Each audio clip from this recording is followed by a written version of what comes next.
Hello friends, இன்றைக்கி நம்ம இப்போது 2-in-1 பொங்கல் எப்படி செய்கிறதுன்னு பார்க்க போகிறோம். அதுக்கு தேவையான பொருட்களை என்னென்னு பார்க்கலாம்.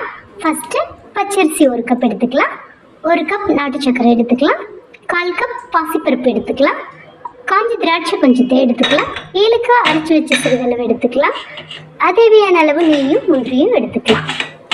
அடுத்து பார்த்திங்கன்னா பச்சரிசியை நல்லா களைஞ்சி குக்கரில் போட்டுக்கலாம். 1/2 மணி நேரம் ஊற வச்ச பச்சரிசியாக இருந்தால் இன்னும் நல்லாயிருக்கும். அப்புறமா பாசிப்பருப்பும் அதே போல் நல்லா வாஷ் பண்ணி அதையும் குக்கரில் மாற்றிக்கலாம். போட்டுட்டு அதற்கு தேவையான அளவு தண்ணீரை ஊற்றலாம். குக்கரை நல்லா மூடி வச்சுட்டு 2 விசில் வர வரையும் வெயிட் பண்ணணும்.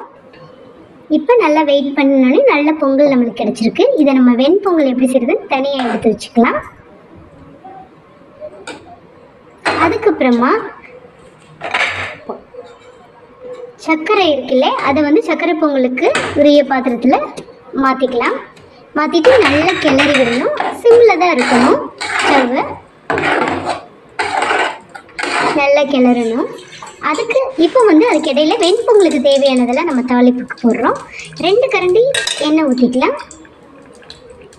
தேவையான அளவு முந்திரி போட்டுக்கலாம். அது நல்லா வதக்கலாம். அதுக்கப்புறமா சீரகம் கொஞ்சம் போட்டுக்கலாம். நல்லா வதக்கணும் போகும். அதுக்கப்புறமா தேவையான அளவு கருவேப்பிலை போட்டுட்டு இப்போ வெண்பொங்கல் இருக்கிற பாத்திரத்துக்கு ஷிஃப்ட் பண்ணிக்கலாம்.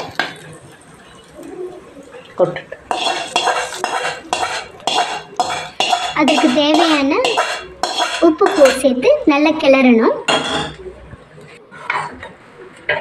ஓகே, இப்போ நம்மளுக்கு வெண்பொங்கல் ரெடி ஆகிடும். இன்னும் சக்கரை பொங்கலில் ஏலக்காய் பவுடர் போடலாம். அதுக்கப்புறமா சக்கரை பொங்கலுக்கு தேவையான அளவை தாளிச்சுக்கலாம். நெய் ஊற்றிட்டு அதுக்கப்புறமா முந்திரி போட்டு வதக்கணும். அப்புறம் காஞ்ச திராட்சையும் போட்டு வதக்கணும். அதுக்கப்புறமா அதை எடுத்து சக்கரை பொங்கலில் கொட்டிக்கலாம். இப்போ சுவையான பொங்கல் நம்மளுக்கு ரெடி ஆயிடுச்சு. நல்லா அதை கிளறி விட்டுக்கணும். பார்த்தீங்களா, ஒரே டைமில் சக்கரை பொங்கலையும் வெண்பொங்கலையும் ரொம்ப ஈஸியாக பண்ணிட்டோம். இது ரொம்ப சுவையாக இருக்கும். நீங்களும் உங்கள் வீட்டில் ட்ரை பண்ணி பாருங்கள்.